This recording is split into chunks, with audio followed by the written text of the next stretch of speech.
Hello everyone, welcome to Dinesh Science Solutions DS2. Okay, so as we have started the second lesson of our physics series, that is a gravitation. Okay, gravitation ये lesson अपन ने यहाँ पर start किया है. Okay, in the last lecture we have studied about the gravitational potential and potential energy. ठीक है, in the last lecture अपन ने यहाँ पर gravitational potential energy क्या होती है, potential energy क्या होती है, ये अपन ने कवर किया था. Then what is the expression for the gravitational potential energy, that also we have derived in the last lecture. Last lecture में हमने ग्रेविटेशनल पोटेंशियल एनर्जी का इक्वेशन क्या होता है, एक्सप्रेशन क्या होता है, वो हमने यहाँ से डिराइव किया था. ठीक है, जो कि एक्सप्रेशन क्या था, ये एक्सप्रेशन मैंने यहाँ पर लिख रखा है. U is nothing but the potential energy. Potential energy को हम U से रिप्रेजेंट करते हैं. So U is the potential energy which is equals to minus of G(m)(m) divided by R. This is a fundamental equation for the potential energy, gravitational potential energy. चलो, so in this lecture we are going to see the new point, that is a connection formula of the gravitational potential energy with mgh.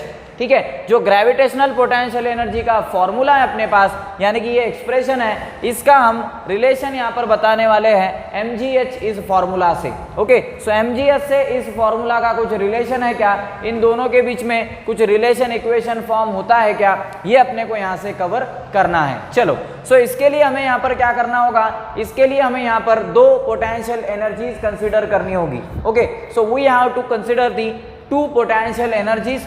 First of all, I will take the equation for the U1 and U2. Okay, so first of all, U1 के लिए हम यहाँ पर equation consider करेंगे potential energy. That will be the first potential energy that can be taken as minus of G(m)(m) divided by R. ठीक है, सो ये मेरा पहला इक्वेशन रहेगा. जैसे कि मैंने यहाँ पर लिख रखा है, small r can be equivalent with respect to the capital R. Small r को हम कैपिटल R के बराबर रख सकते हैं. सो इस केस में मैं क्या कर सकता हूँ, इस स्मॉल r को कैपिटल R प्लेस कर सकता हूँ. ठीक है, so I will give the number for this equation. This will be the first equation. ऐसा हमने कंसिडर करना है. ये मेरा पहला इक्वेशन है. अब दूसरा इक्वेशन भी हमें यहाँ से कंसिडर करना होगा, क्योंकि हमें यहाँ पर कनेक्शन फॉर्मूला लेना है.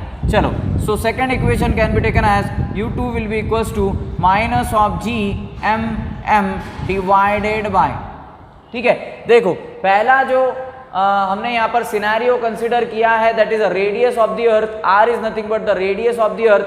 अब हमें क्या करना है, जो ऑब्जेक्ट है, जो पार्टिकल है, उसे at a height of h के ऊपर कंसिडर करना है और उसकी हमें यहाँ पर पोटेंशियल एनर्जी कंसिडर करनी है. ठीक है, सो हाइट के ऊपर अगर पोटेंशियल एनर्जी लेनी है, सो हमें यहाँ पर हाइट के साथ इसके पास में एडिशन करना होगा. ठीक है, so minus of G(m)(m) divided by R plus h.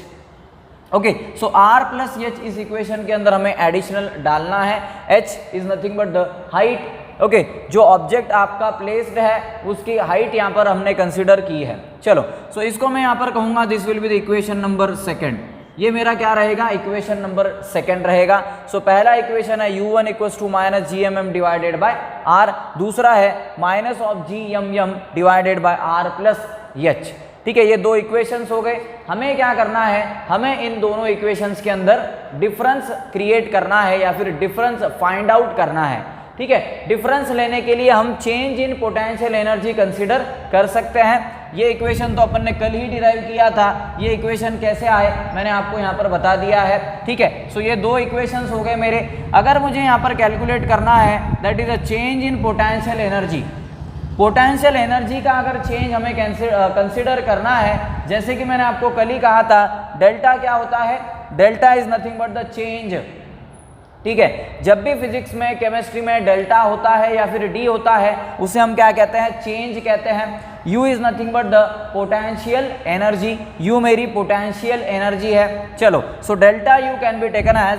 अब अगर हमें डिफरेंस लेना है दो नंबर्स के बीच में भी, जब हम डिफरेंस कंसिडर करते हैं, सपोज मैंने आपको कहा 8 एंड 13 के बीच में डिफरेंस कितना है, तो क्या करोगे आप, 13 minus 8, that will be the our answer, that is 5. ठीक है। सो बड़े नंबर में से छोटा नंबर माइनस करते हैं हम, जैसे कि फाइनल में से हम इनिशियल को सब्ट्रैक्ट करते हैं और हम वहां से डिफरेंस क्रिएट करते हैं, डिफरेंस फाइंड आउट करते हैं। चलो, सो डेल्टा यू मतलब क्या करूंगा मैं, यहाँ से सेकेंड वाले पोटेंशियल एनर्जी के अंदर से पहली वाली पोटेंशियल एनर्जी हम यहाँ पर सब्ट्रैक्ट करेंगे। सो U2 minus of U1। Okay, so I will right here U2 minus of U1। चलो, U2 का वैल्यू कितना है, ये है, U1 क्या है, ये है। इन दोनों इक्वेशन को हम इस इक्वेशन के अंदर प्लेस कर देते हैं। चलो, सो U2 कितना है मेरा, ये है। So I will write minus of GM divided by R plus H।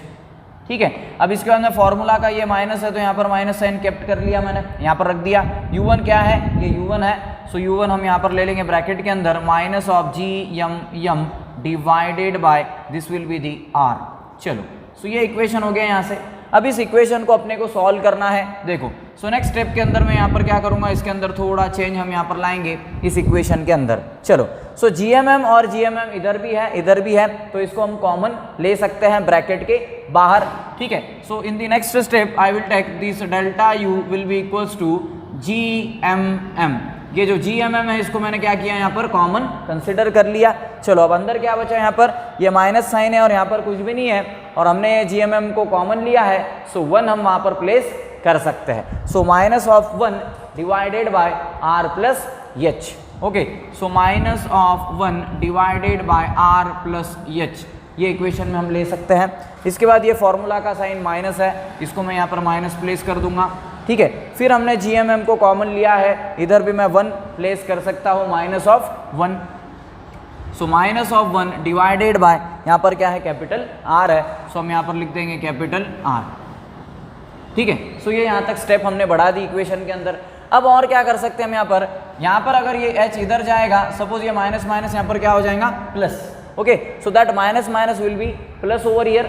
सो ये प्लस हम कंसिडर करेंगे यहाँ पर, और ये H इधर जाएगा, सो ये H यहाँ से मल्टीप्लाई करेगा इस GMM के साथ। सो मैं यहाँ पर नेक्स्ट स्टेप क्या लिखने वाला हूँ, देखो, so that will B GMM, ये H इधर जाएगा तो ये यहाँ पर बचेगा H। ठीक है, सो डिवाइडेड बाय, या फिर इस ब्रैकेट के अंदर मैं यहाँ पर कंसिडर कर सकता हूँ, यहाँ पर बचेगा 1 divided by R plus H। Okay, so 1 divided by R plus H, ये इस इक्वेशन में रह जाएगा।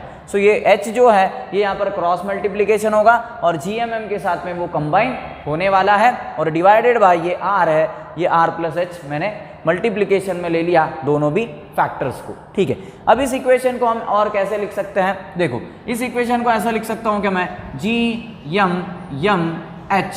Divided by this R and R plus H। Okay, so यहाँ पर लिखेंगे हम R plus H। Okay, so इस तरीके से भी हम इस इक्वेशन को रिप्रेजेंट कर सकते हैं। G is nothing but the gravitational constant, capital M is the mass of the earth का मास होता है, small m is the mass of that object और दैट पार्टिकल और that body that you have consider. ठीक है, सो h is nothing but the height of that object और height of that particle. ठीक है, h क्या होती है, हाइट होती है उस ऑब्जेक्ट की, उस पार्टिकल की, उस मटेरियल की हाइट। ठीक है, इसके बाद में r is nothing but the radius of the earth, r क्या होता है, अर्थ की रेडियस होती है। ठीक है, और r is nothing but the radius of the earth and h is also the height. तो ये क्या हो गया, इस फॉर्मूला का सिग्निफिकेंस मैंने आपको यहाँ से बता दिया। चलो, अब इस फॉर्मूला के अंदर एक्चुअल में हमें यहाँ पर क्या करना है, हमें यहाँ पर ग्रेविटेशनल पोटेंशियल एनर्जी का रिलेशन बताना है mgh के साथ। Okay, so we have to consider और we have to relate gravitational potential energy with mgh से हमें gpe को यहाँ पर रिलेट करना है। तो मैं यहाँ पर क्या कर सकता हूँ, ये जो आपको यहाँ पर gm दिखाई दे रहा है, gm, इस gm की जगह पे आपने रखना है gr²। Okay, so in this equation, इस इक्वेशन को एक नाम दे देते हैं, suppose this is the equation number 3। ये मेरा इक्वेशन नंबर 3 है। ठीक है, इस इक्वेशन के अंदर क्या करते हैं हम, gm के जगह पर हम रखते हैं यहाँ पर gr²। Okay, g is nothing but the acceleration due to gravity, small g acceleration due to gravity होता है और capital G that is a gravitational constant होता है। इसका वैल्यू 9.8 कंसीडर किया जाता है, इसका 6.67। इसके पहले वाले लेक्चर्स के अंदर अपन ने ये सभी पार्ट यहाँ पर पढ़ा है। चलो, सो ये जो वैल्यू है ये क्या करेंगे हम इक्वेशन नंबर 3 के अंदर रखेंगे। Okay, so putting in equation 3, third वाले इक्वेशन के अंदर आपने ये प्लेस कर देना है। ठीक है, ये रिलेशन थर्ड वाले के अंदर प्लेस करेंगे, यानी कि जीएम जहां पर आपको दिखाएगा वहां पर हम क्या रखेंगे, जी आर स्क्वायर लिखेंगे। सो जीएम की जगह पे रखेंगे हम G R square. Okay, so will be equals to G R square M H divided by same R plus H.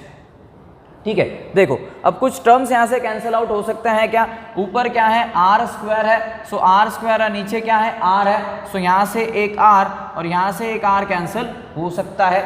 ठीक है, अब क्या बचा इस इक्वेशन में, देखो इस इक्वेशन में बची हुई टर्म है G M H divided by, हाँ G M H divided by, यहाँ पर आर बच चुका है, ये यहाँ पर मैं आर लिख देता हूँ। ठीक है, क्योंकि स्क्वायर के अंदर से एक आर यहाँ पर कैंसिल हो रहा है, डिवाइडेड बाय के अंदर क्या है यहाँ पर आर प्लस एच है। देखो यहाँ पर क्या हो गया, एम जी एच आ गया, G M H M G H एक ही बात है। चलो हमने तो फॉर्मूला यहाँ पर बना दिया, अब इस फॉर्मूला को किस तरीके से लिख सकते हैं हम, इस तरीके से लिख सकते हैं क्या, देखो that will be the M G H in bracket, ये कैपिटल आर है, divided by R plus H, हम इसको एक ब्रैकेट के अंदर यहाँ पर कंसिडर कर सकते हैं। ये क्या है मेरा डेल्टा यू है, मतलब चेंज इन पोटेंशियल एनर्जी है। सो ये आ गया मेरा relation, that is a connection formula between the gravitational potential energy and the MGH. ठीक है, so gravitational potential energy delta U और एमजीएच के बीच में क्या रिलेशन है, तो ये रिलेशन है जैसे कि अपन ने यहाँ पर देखा कनेक्शन फॉर्मूला। देखो सबसे पहले अपन ने ये फॉर्मूला लिया है जो कल हमने यहाँ पर यूज किया था, सिर्फ स्मॉल आर की जगह पे हम कैपिटल आर रख रहे हैं, फिर आर प्लस एच ले रहे हैं, हाइट की उसके अंदर हम एडिशन कर रहे हैं। इसके बाद में potential energy U2 minus of U1 same place किया, इसके बाद क्या किया हमने R plus H minus R, same GMM को बाहर लिया, फिर GMMH आ गया। इसके बाद में ये स्टेप्स हमने कैलकुलेट किए, फिर इसके बाद में GM जो है GM की जगह पे हम क्या रखेंगे, GR स्क्वायर यहाँ पर प्लेस करेंगे। So GR square MH divided by R plus H. So यहाँ से R कैंसिल हो गया, बचा क्या इक्वेशन में MGH R डिवाइडेड बाय और multiplied with respect to R divided by R plus H, ये इस इक्वेशन के अंदर रह रहा है। मतलब gravitational potential energy and MGH के बीच में ये रिलेशन होता है, ये आपको मुझे यहाँ से बताना था। ठीक है, सो ये एक पॉइंट हमने यहाँ से कवर कर दिया। नेक्स्ट पॉइंट की तरफ बढ़ते हैं, दैट इज एस्केप वेलोसिटी। ठीक है, नेक्स्ट पॉइंट के बारे में अपने को यहाँ से पढ़ना है जो कि काफ़ी ज़्यादा इंपॉर्टेंट होने वाला है, that is escape velocity. Escape velocity क्या होती है, escape velocity is denoted by the letter VE। VE से इसको यहाँ पर डिनोट किया जाता है, VE nothing but the escape velocity. VE होता है एस्केप वेलोसिटी। अब एस्केप वेलोसिटी एक्चुअल क्या होती है ये समझने के पहले कुछ हम यहाँ पर एक्सप्लेनेशन लेंगे, कुछ डिस्क्रिप्शन हम यहाँ से कंसिडर करेंगे। चलो सो कुछ स्टेटमेंट मैं पहले यहाँ पर लिखता हूँ, फिर उसके ऊपर हम यहाँ पर डिस्कशन करते हैं। When an object throws in vertical upward direction, that object falls on the earth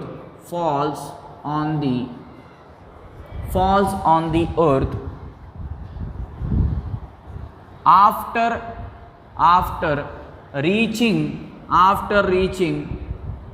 to a certain height। देखो ये एक स्टेटमेंट मैंने यहां पर लिखा है, इसका मीनिंग क्या हो गया देखेंगे। When an object throws in vertically upward direction, देखो जैसे कि हम यहां पर क्या कर रहे हैं, एक ऑब्जेक्ट है उसको क्या कर रहे हैं हम यहां से थ्रो कर रहे हैं वर्टिकली अपवर्ड डायरेक्शन के अंदर। ठीक है, वर्टिकली अपवर्ड डायरेक्शन के अंदर हम क्या कर रहे हैं, ऑब्जेक्ट को यहां पर थ्रो कर रहे हैं। Okay, so we are throwing the object in the upward direction, that is vertical upward direction. Suppose ये ऑब्जेक्ट है, मैं इसको क्या करूंगा, एक वर्टिकल अपवर्ड डायरेक्शन के अंदर फोर्स अप्लाई करूंगा, थ्रो करूंगा। सो थ्रो करने के बाद क्या होगा, ऑफ कोर्स ये ऑब्जेक्ट नीचे गिरेगा, है ना। That object falls on the earth, ठीक है, ये जो ऑब्जेक्ट रहेगा मेरा अर्थ के ऊपर फॉल डाउन करेगा, अर्थ सरफेस के ऊपर फॉल होने वाला है। Okay, so that object fall on the surface of the earth after reaching a certain height, ठीक है, एक हाइट के ऊपर रीच होने के बाद ये ऑब्जेक्ट क्या होने वाला है, नीचे गिरने वाला है, ठीक है। जैसे ही मैं ऑब्जेक्ट को थ्रो करता हूं, ये क्या करेगा, एक सर्टन हाइट के पास जाएगा, सर्टन हाइट के ऊपर जाने के बाद ये ऑब्जेक्ट वहां से फॉल डाउन करेगा अर्थ सरफेस के ऊपर, ठीक है, ये तो आपको पता है, ठीक है। अब नेक्स्ट आगे एक स्टेटमेंट मैं आपके साथ शेयर करना चाहूंगा, जैसे कि सपोज मैंने क्या किया, इस ऑब्जेक्ट के ऊपर ज्यादा अमाउंट के अंदर फोर्स अप्लाई कर दिया, ठीक है। अगर मैंने इसको ज्यादा अमाउंट के साथ अगर फोर्स अप्लाई किया है तो क्या होगा, ये ऑब्जेक्ट ऊपर जाएगा, एज कंपेयर टू पहले वाले से ये ऑब्जेक्ट ज्यादा हाइट कवर करेगा। Okay, so that object will reach to a maximum height, ये ऑब्जेक्ट और ज्यादा हाइट के ऊपर रीच होगा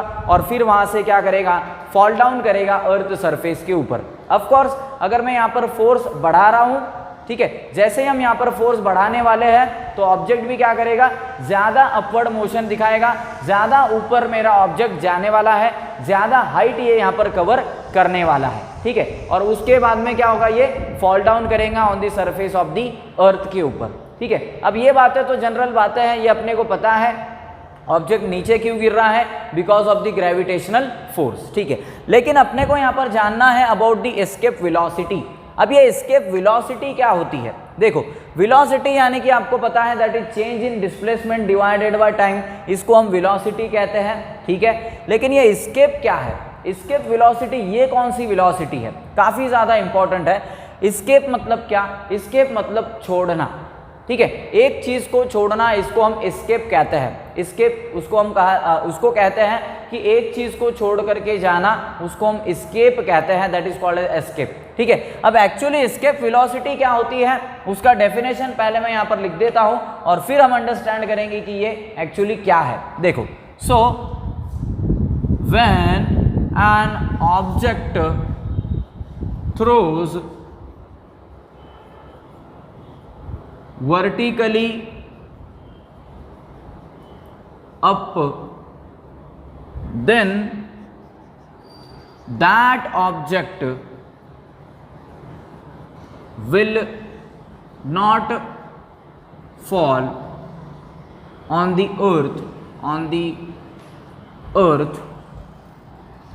earth, because that object reaches to a infinite distance from the earth, and gravitational force field will not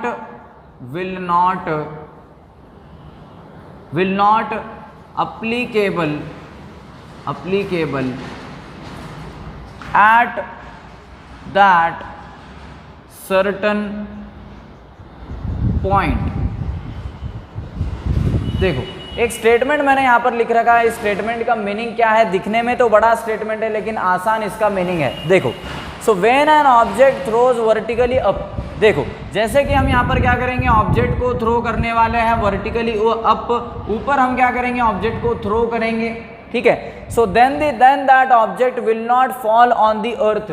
अब ये जो object है, ये ऑब्जेक्ट जो है विल नॉट फॉल, मतलब ये ऑब्जेक्ट जो है वो अर्थ के ऊपर गिरने वाला नहीं है, तो फिर कहाँ जाएगा, ये ऊपर के ऊपर चला जाएगा, ठीक है। मतलब मैं ऑब्जेक्ट को ऊपर फेंकूंगा, वो ऊपर के ऊपर चला जाएगा, नीचे आने वाला है क्या, नहीं आने वाला है, ठीक है। सो अर्थ, बिकॉज, अब ये क्यों होता है ऐसा, बिकॉज दैट ऑब्जेक्ट रीचेस, अब ये जो ऑब्जेक्ट है आपके पास, जो आपका ऑब्जेक्ट है, ये रीच हो चुका है, कहां पर पहुंच चुका है, कहां पर रीच हो चुका है, reaches to a infinite distance, infinite distance के ऊपर ये ऑब्जेक्ट आपका पहुंच चुका है, ठीक है, फ्रॉम द अर्थ से ये इनफाइनाइट डिस्टेंस के ऊपर पहुंच चुका है।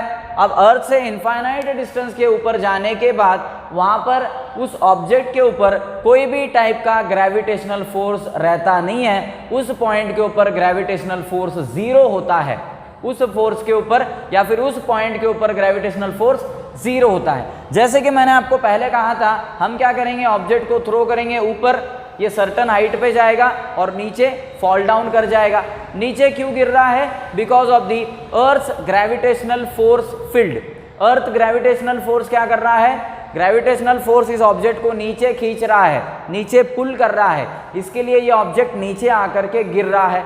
लेकिन अगर ग्रेविटेशनल फोर्स अगर इस ऑब्जेक्ट को नहीं खींचता है और ये ऊपर के ऊपर ही चला जाता है, तो ऐसा कौन सा पॉइंट है या फिर ऐसा कौन सा लेंथ है? तो ये इनफाइनाइट डिस्टेंस के ऊपर होता है। ओके, सो आगे मैंने लिखा है यहाँ पर, and gravitational force field will not applicable. ठीक है, उस पॉइंट के ऊपर जो ग्रेविटेशनल का फोर्स है वो वहां पर अप्लीकेबल नहीं रहेगा। Okay, so at that certain point, उस सर्टन पॉइंट के ऊपर वो जो आपका डिस्टेंस रहेगा वो इन्फिनिटी का डिस्टेंस रहेगा, मतलब इनफाइनाइट डिस्टेंस के ऊपर वो जो ऑब्जेक्ट है वो वहां पर फॉल डाउन नहीं करेगा, वो ऊपर के ऊपर ही चला जाएगा। ठीक है, वो ऑब्जेक्ट ऊपर के ऊपर ही चला जाएगा।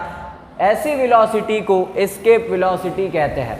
एस्केप वेलोसिटी, अब ये एस्केप क्या कर रहा है? ये एस्केप कर रहा है ग्रेविटेशनल फोर्स को। ठीक है, जब हम ग्रेविटेशनल फोर्स को एस्केप करेंगे तब ऑब्जेक्ट ऊपर के ऊपर ही चले जाएगा, वो नीचे आने वाला है क्या? नहीं। अब एक्चुअल में डेफिनेशन क्या है एस्केप वेलोसिटी का, वो मैं यहाँ पर लिखता हूँ, the minimum velocity with which object do not fall on the earth surface,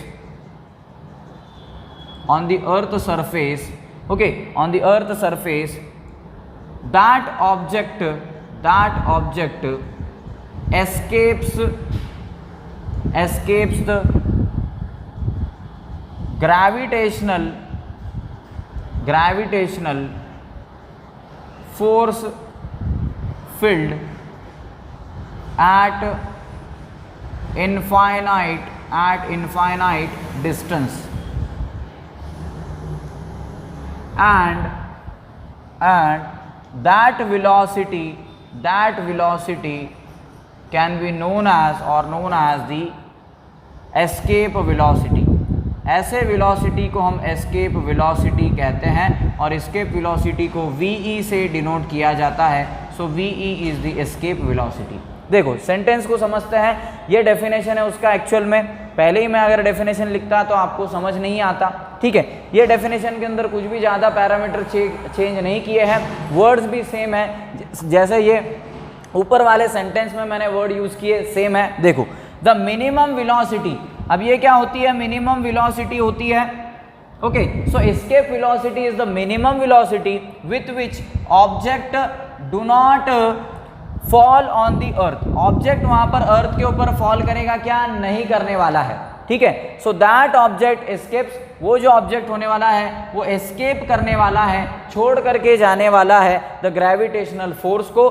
gravitational force को जब वो ऑब्जेक्ट छोड़ करके जाने वाला है और वो जो डिस्टेंस रहेगा वो इनफाइनाइट डिस्टेंस रहेगा, तो ऐसे वेलोसिटी को हम एस्केप वेलोसिटी कहेंगे। Okay, so that velocity can be called as escape velocity. ठीक है, अब एस्केप वेलोसिटी क्या होती है ये आपको यहाँ से क्लियर हो चुका होगा। जनरल लैंग्वेज में क्या है, अगर मैं ऑब्जेक्ट को थ्रो करता हूँ तो ये क्या होने वाला है? ऊपर के ऊपर ही जाने वाला है, फॉल डाउन करने वाला है क्या? नहीं।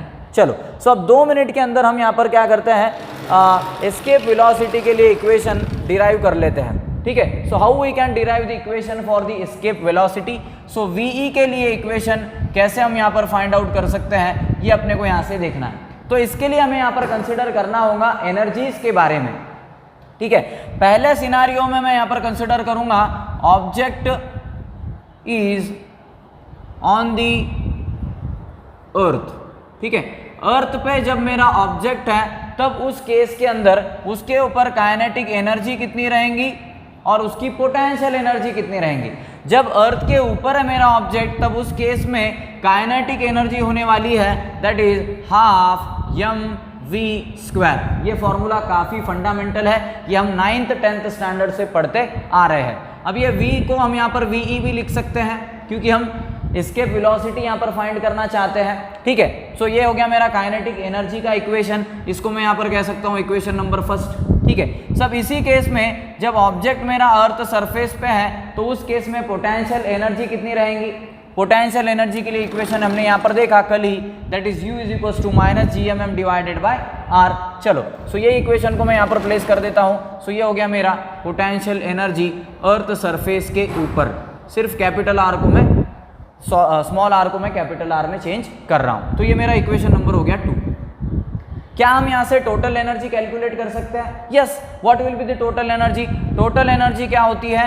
Kinetic energy plus potential energy, दोनों का एडिशन। चलो सो ले लो, काइनेटिक एनर्जी कितना है? इतना है। So half mve square plus that is a minus of GMM divided by r, ये पोटेंशियल एनर्जी हो चुका है, ठीक है। अब सेकंड सिनेरियो के अंदर अपने को यहाँ पर कंसिडर करना है कि object is eight infinite distance, ठीक है। ऑब्जेक्ट जो है मेरा वो कहाँ पर है? इनफाइनाइट डिस्टेंस के ऊपर है। सो इन्फिनिटी के ऊपर जाने के बाद, ऑब्जेक्ट इन्फिनिटी डिस्टेंस पे जाने के बाद उसकी काइनेटिक एनर्जी और पोटेंशियल एनर्जी कितनी रहेंगी, और फिर हम देखेंगे कि वहाँ पर टोटल एनर्जी कितनी आती है, ठीक है। जब ऑब्जेक्ट मेरा इनफाइनाइट डिस्टेंस पे है तब काइनेटिक एनर्जी होती है 0। क्यों होती है? जब ऑब्जेक्ट इनफाइनाइट डिस्टेंस पे जाएगा तो उसके पहले ऑब्जेक्ट को क्या करेगी? अर्थ खुद के तरफ बुलाएगी, खुद के तरफ अट्रैक्ट करेगी, खुद के तरफ पुल करने वाली है, ठीक है। सो काइनेटिक एनर्जी उस केस में हम 0 कंसिडर करेंगे। So what about the potential energy? Potential energy का तो फॉर्मूला है अपने पास, GMM डिवाइडेड बाय r। अब यहाँ पर हम कौन सा डिस्टेंस की बात कर रहे हैं? हम यहाँ पर इन्फिनिटी की बात कर रहे हैं। सो हम यहाँ पर r नहीं पुट करेंगे, हम यहाँ पर इन्फिनिटी पुट करेंगे। So anything divided by infinity उसको हम क्या ले सकते हैं? 0 कंसिडर कर सकते हैं। सो यहाँ पर भी पोटेंशियल एनर्जी रहेगी 0। चलो सो यहाँ पर टोटल एनर्जी कैसे कैलकुलेट करेंगे? Total energy will be equals to kinetic energy plus potential energy. क्या रहेगा? काइनेटिक एनर्जी भी 0 है, पोटेंशियल एनर्जी भी 0 है, तो टोटल एनर्जी यहाँ पर रहेंगी 0, ठीक है। चलो सो ये बात हो गई यहाँ पे। लेकिन हमें क्या करना है? हमें VE के लिए फॉर्मूला या फिर एक्सप्रेशन फाइंड आउट करना है, डिराइव करना है। कैसे करेंगे? चलो सो उसके लिए हमें क्या करना है? कुछ भी नहीं करना है, हमें ये दो इक्वेशंस को ऑब्जर्व करना है, ये दोनों इक्वेशंस को इक्वल रखना है, ठीक है। So by taking the equation number first and second, पहले और दूसरे इक्वेशन को कंसिडर करो आप सबसे पहले। क्या इक्वेशन है पहला? That is half mve square will be equals to, potential energy क्या है मेरा? That is minus of GMM divided by r, ठीक है। चलो इन दोनों इक्वेशन से क्या कैंसिल हो सकता है? ये small m and small m हम यहाँ से कैंसिल आउट कर सकते हैं। हमें क्या फाइंड करना है? हमें एस्केप वेलोसिटी के लिए फॉर्मूला या फिर एक्सप्रेशन यहाँ से फाइंड करना है। सो ये v स्क्वायर को मैं क्या करूँगा? बाहर ले लूँगा। सो ये हो गया मेरा ve square will be equals to, ठीक है। अब ये 2 क्या होगा? यहाँ पर क्रॉस मल्टीप्लाई में जाएगा। सो 2gm, और ये माइनस साइन अगर इक्वल टू के इधर आता है तो क्या हो जाएगा? Plus, okay. So that will be the 2gm divided bye, नीचे क्या है? कैपिटल R हो गया, ठीक है। तो ये स्क्वायर में है, हमें स्क्वायर में चाहिए क्या? नहीं, मुझे सिर्फ VE का वैल्यू चाहिए या फिर VE का एक्सप्रेशन चाहिए। VE क्या है? Escape velocity. काफ़ी ज़्यादा इंपॉर्टेंट फॉर्मूला है, कई सारे एग्जाम्स के अंदर ये फॉर्मूला या फिर इसके ऊपर का क्वेश्चंस हमें यहाँ पर पूछा जाता है। So V will be taken as square root में आ जाएगा, क्योंकि ये स्क्वायर इधर जाएगा तो square root. So 2gm divided by r, so this will be the final expression for the escape velocity, ठीक है। सो एस्केप वेलोसिटी के लिए अपने पास में फाइनल इक्वेशन आ चुका है। g is nothing but the gravitational constant, m is the mass of the earth and r is the radius of the earth, ठीक है। So in this lecture we have covered the connection formula with mgh and the escape velocity, okay। So today we shall stop over here and next part will continue in next lecture. Thank you very much.